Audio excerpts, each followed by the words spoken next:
दोस्तों, आज पेश है स्वाभिमानी राजकुमारी। ये कवर चित्र है दोस्तों।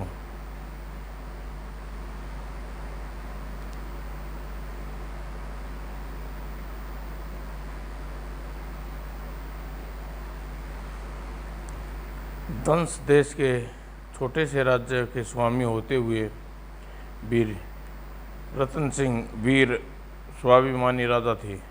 झुकना उन्होंने सीखा नहीं था। अपने इसी स्वभाव के कारण पड़ोसी राजा उसकी आंखों में कांटे की तरह चुभते थे। एक दिन उन्हें कुंडल नरेश जौहर सिंह का संदेश मिला।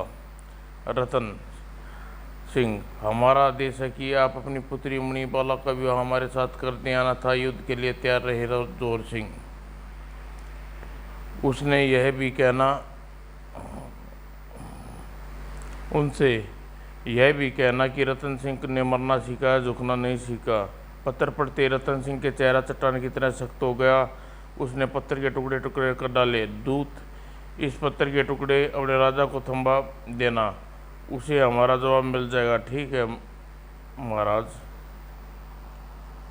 दूत चला गया दरबार, किंतु दरबार में देर तक मौत का सन्नाटा छा गया।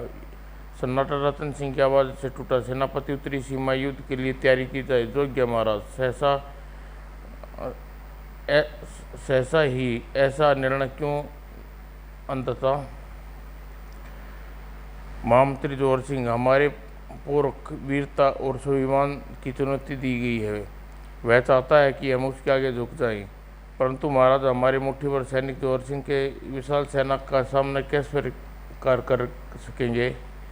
जानते हैं नहीं कर सकते, किंतु अपने देश की आन के लिए मर तो सकते हैं। महामंत्री जी, क्षमा करिए महाराज, किंतु यह बुद्धिमानी नहीं कही जाएगी। चुप रहो महामंत्री जी, तुम अच्छी तरह जानते हो कि हमें कायरता से गिरना है। ऐसा कहकर महाराज रतन सिंह सिंहासन से उठ गए। वे महल में पहुंचे और महारानी वीराबाई से उसके चेहरे के भाव छिपे न रह सके। स्वामी, ऐसा लगता है जैसे आज किसी ने आपने स्वाभिमान को छलनी करने का प्रयत्न किया है। तुम्हारा कथन सत्य है प्रिय। जौहर सिंह की आयु भी 50 वर्ष से ऊपर है। प्रश्न आयु का नहीं, आत्मसम्मान का है। और रतन सिंह ने पूरी बात बताई।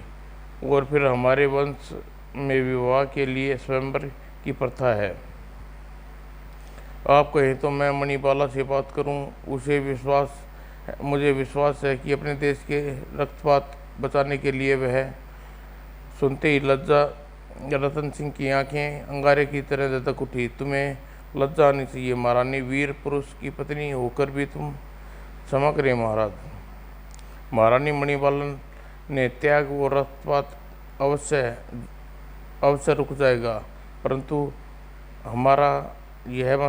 हमारा मस्तक सदा के लिए जौहर सिंह के कदमों में झुक जाएगा। आप ठीक कहते हैं स्वामी। और हमें ऐसा होने से पहले यह मस्तक अपने हाथों से काट डालेंगे महारानी। मणिबाला पर्दे के पीछे यह सब सुन रही थी। ओह, राज्य पर यह विपत्ति मेरे कारण आएगी। पिताजी, मेरा निवेदन है आप इस चिंता को त्याग दें। मैंने इस निवारण सोच लिया है। वह क्या पुत्री? मैं अपने प्राणों का त्याग कर दूंगी पिताजी। मैं नहीं रहूंगी तो युद्ध कैसा? राजपूत की बेटी होकर तुम आत्मघात करेगी पिताजी? कितनी कायर एक राजपूत कन्या शत्रुओं के डर से आत्महत्या करेगी? होना तो यह चाहिए था कि तू एक वीरांगना की तरह युद्ध भूमि शत्रुओं से लुआ लेती। क्षमा करे पिताजी। क्षमा चाहती हूँ पिताजी। मैं एक पल के लिए अपने कर्तव्य को भूल बैठी थी। पिताजी, मैं वचन देती हूँ कि मेरे जीवन रहते जौहर सिंह हमारे देश का मान भंग नहीं कर सकेगा। हमें प्रशंसा हुई पुत्री, और आज यह सुनकर मेरी कोख भी धन्य हो गई बेटी। वीराबाई की पुत्री से सीने से लगा लिया।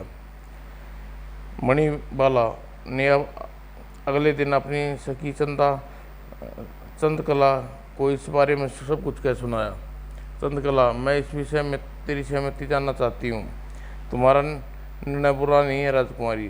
जोर सिंह की सैन्य शक्ति, यदि हम कुछ नहीं कर सकते तो युद्ध भूमि में अपने प्राण तो दे सकते हैं। प्राण इतने सस्ते नहीं होते कि उन्हें यूं ही गवा दिया जाए। मैं कुछ समझी नहीं चंद्रकला सखी। वीरता तो तब है जब हम अपने प्राण गंवाने के पहले जोर सिंह के प्राण ले लिए जाए। यह कैसे हो सकता है चंद्रबाला?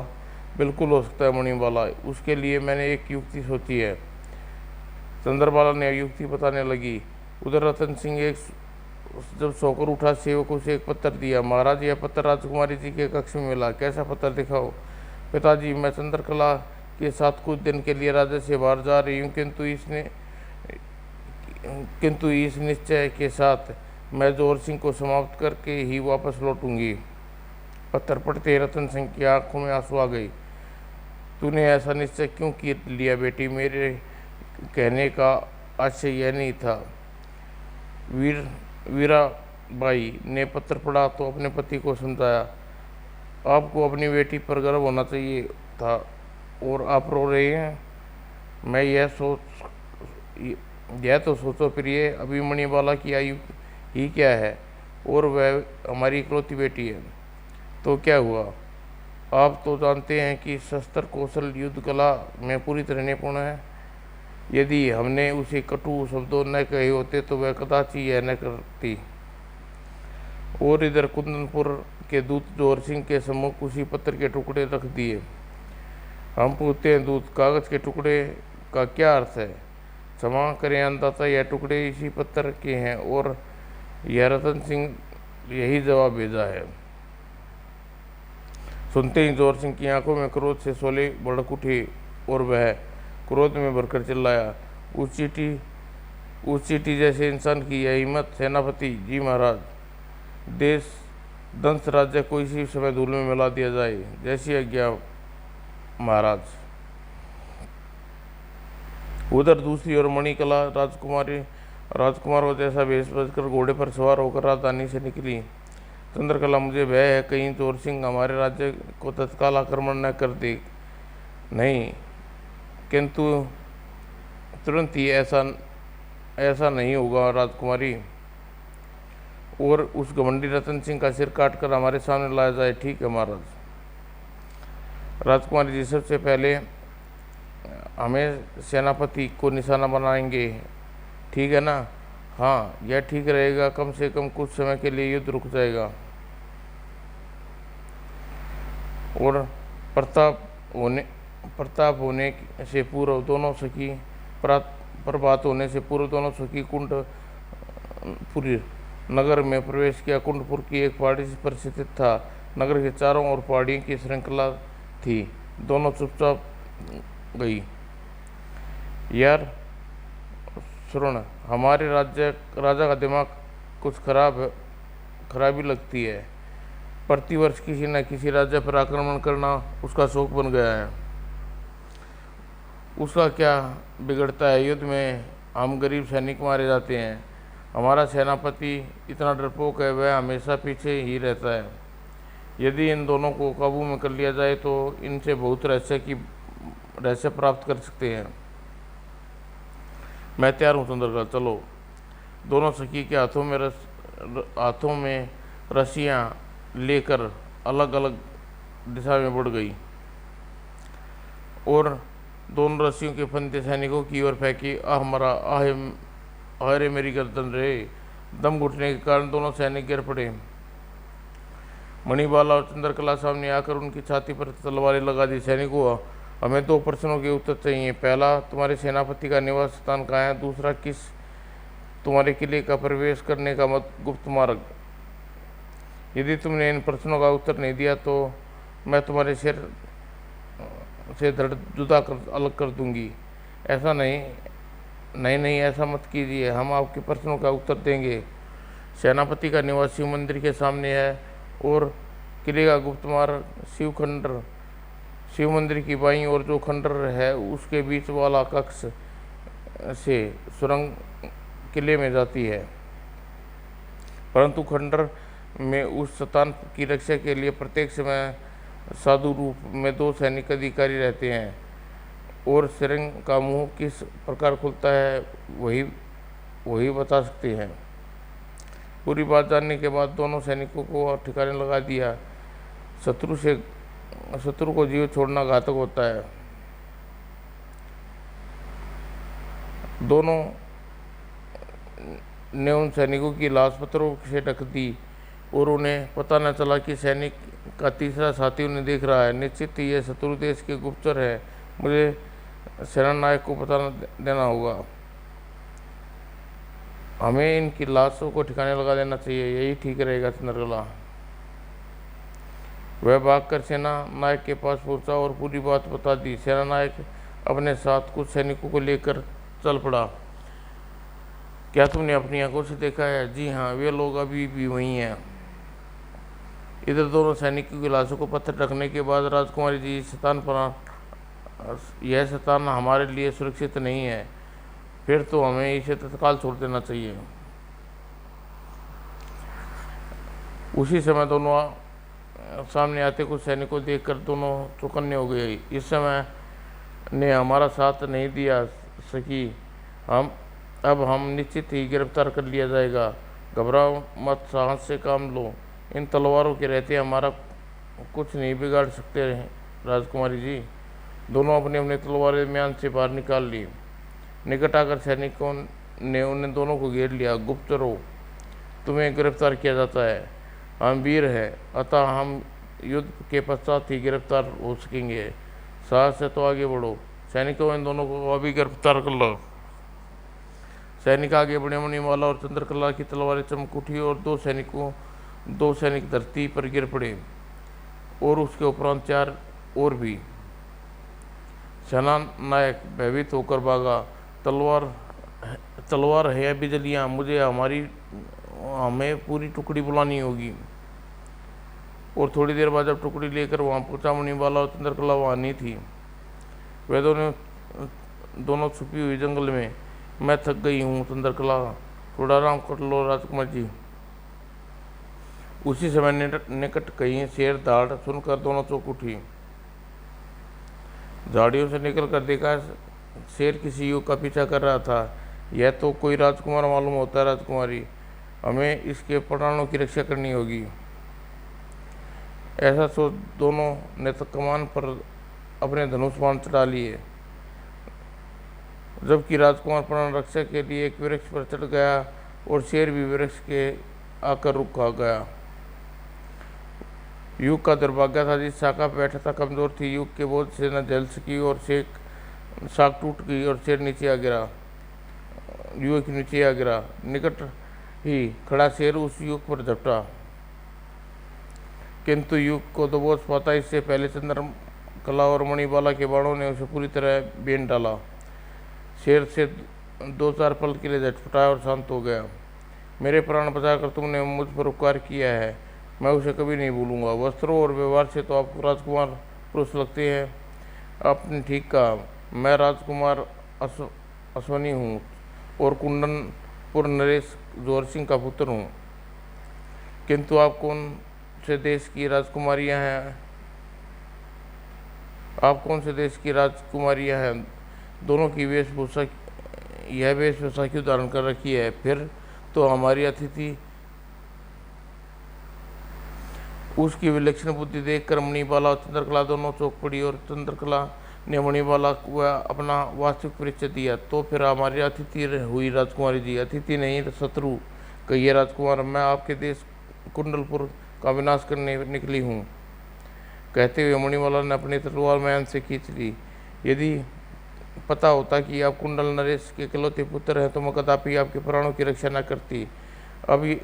अब भी क्या बिगड़ रहा है राजकुमारी? यदि हमारी मृत्यु आपके हाथों आपका प्रतिशोध शांत होता है तो उड़ा दीजिए हमारा सिर को। वैसे भी हम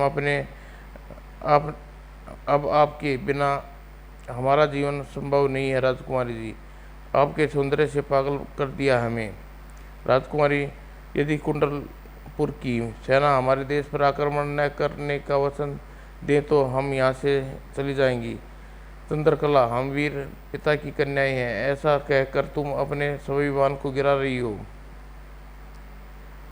हम वचन देते हैं राजकुमारी कि यदि आपके स्वाभिमान को कोई चोट नहीं पहुंचेगी, किंतु और यह भी वचन देते हैं कि हमारी सेना दंश देश पर आक्रमण नहीं करेगी, केवल आप हमारे लौटने की प्रतीक्षा करें। दूसरी ओर दरबार में पिताजी सेनापति हमारी सेना संध्या से पूर्व दंश देश पर के लिए प्रस्थान करेंगी, जैसी आज्ञा। उसी समय राजकुमार ने दरबार में प्रवेश किया। क्षमा करें पिताजी, यह आक्रमण नहीं होगा। क्यों पिताजी? यह युद्ध कदापि नहीं होगा। सेनाएं युद्ध के लिए प्रस्थान नहीं करेंगी।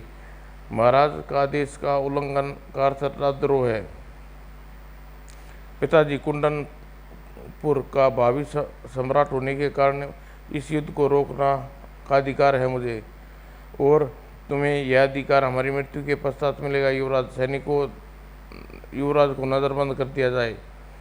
आदेश पाते ही सैनिक आगे बढ़े और उसी क्षण राजकुमार अश्वनी को बड़ी फुर्ती से अपनी तलवार खींच ली।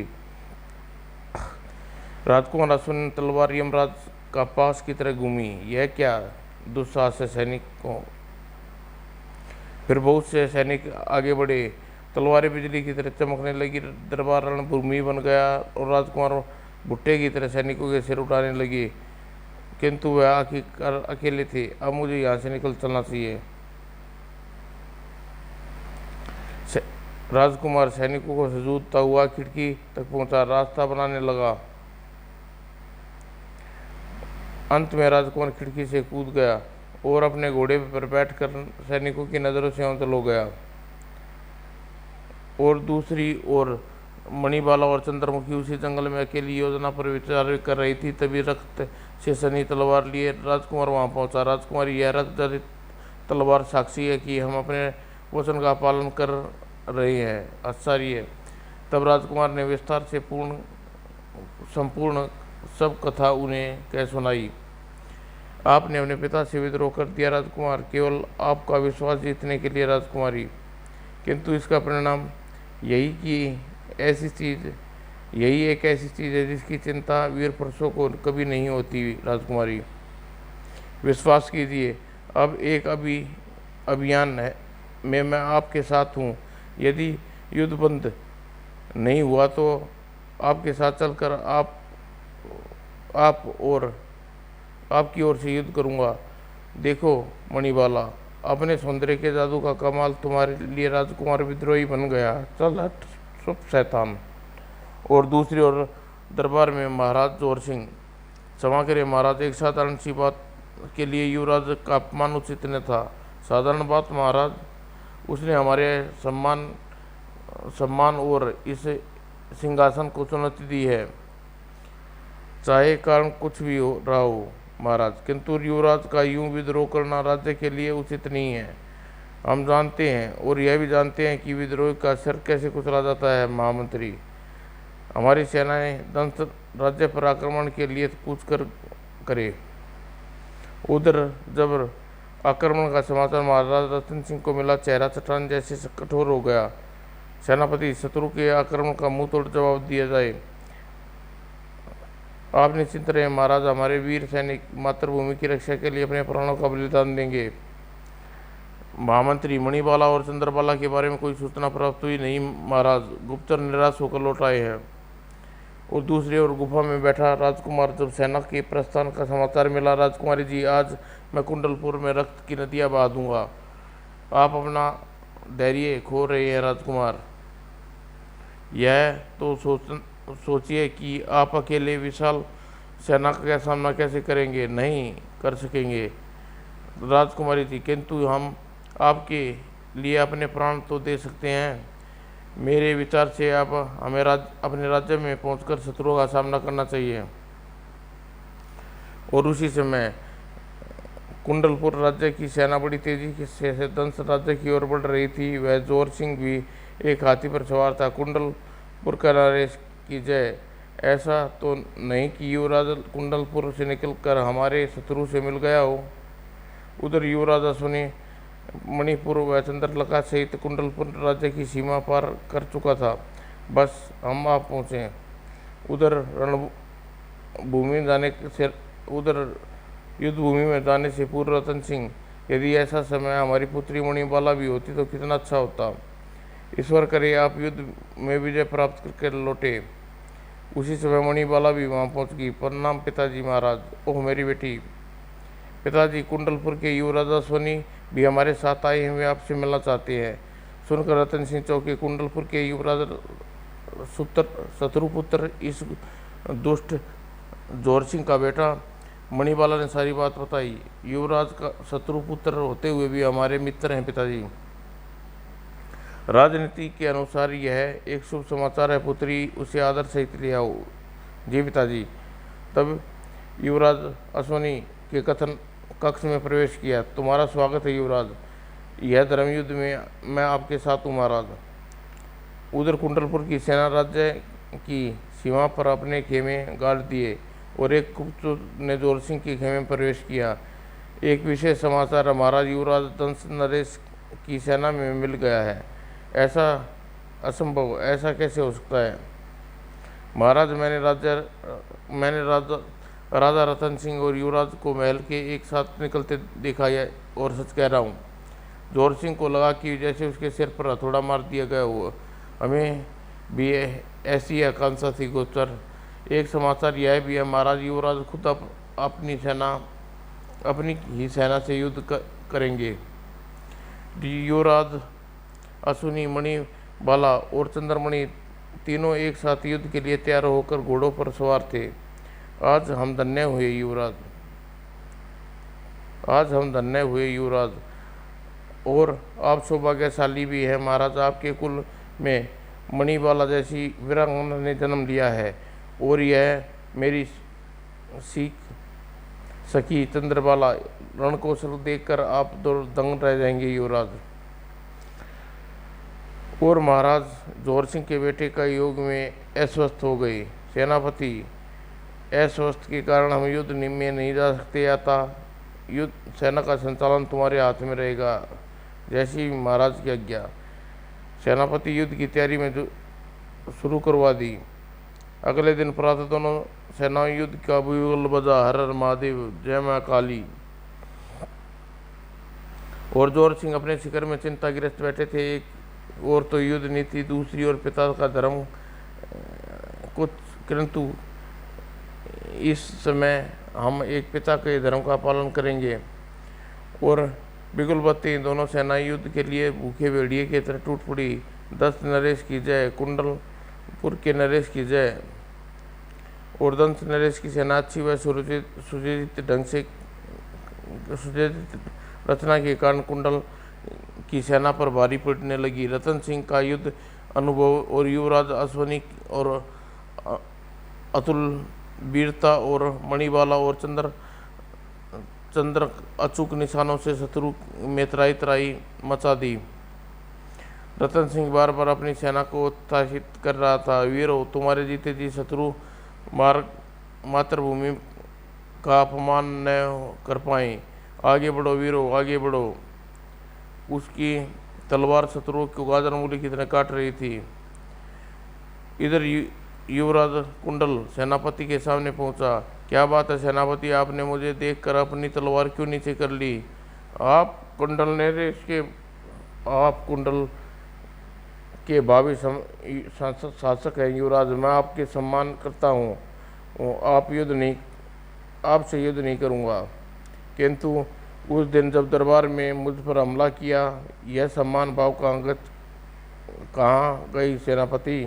क्षमा करें युवराज, उस समय महाराज का आज्ञा का पालन करना मेरा धर्म था, तो अब भी धर्म का पालन कीजिए और मेरा वार शुरू किए। फिर युवराज ने सेनापति का जीवन का मोह त्याग कर एक दूसरे से जूझने लगे। उधर राजकुमारी मणिबाला और चंद्रकला अपने अचूक बाणों से शत्रुओं का सर्वनाश करने में लगी हुई थी, तो उधर युवराज अश्वनी सेनापति से जूझ रहा था, लोहा ले रहा था, मुकाबला कर रहा था, किंतु जल्दी उसने सेनापति को मार डाला। सेनापति के मरते ही शत्रु सेना में भगदड़ मच गई। सेनापति मारे गए, भागो भागो। समाचार जोर सिंह को मिला। यह तूने क्या किया बेटे? अपने ही सेनापति को मार डाला। हमारी व्यवस्था है कि हम तुमसे युद्ध नहीं कर सकते। इन हाथों में गोद में खिलाया है और तुम परवार करने के लिए किस प्रकार हाथ उठेंगे।